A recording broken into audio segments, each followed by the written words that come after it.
So how one can identify which tattva one belongs to? Sure. There are assessments available in Ayurveda. Of course, a Nadi Vaidya can just look at your Nadi and tell you which tattva. Because in Ayurveda, when you go to Chikitsa part, then the Mahabhuta combine together and become a Tridosha. Okay. But what I've realized is Tridosha is more for treatment or Chikitsa.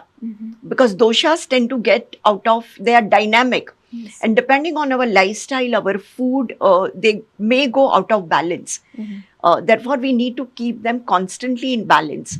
However, if we go back to the assessment of Panch Mahabhuta within us, we realize that at the time of conception, the combination or the constitution of our Panch Mahabhuta is decided. Therefore, we are born with a particular strength. When we look around at people, we realize that some people by nature are very calm. They have a lot of patience. They are very methodical and organized, right? They are very step by step. They may not jump from one idea to another and they'll, go into a detail and explain everything properly.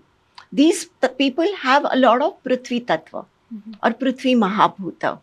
However, we also have people who jump from one idea to another. However, they are very creative, they are innovative, they are dreamers. Okay. These are the people who maybe have a lot of Akash Tattva or Vayu Tattva in them. And therefore, they have the Naisargik Guna or the strength or the talent which this Mahabhuta is giving them. Okay. And it can be identified, it can be nurtured through lifestyle. We can integrate it in our teaching methodology. We can integrate in our daily lifestyle, the food we consume, because all the food is also Panchabhautik. Okay.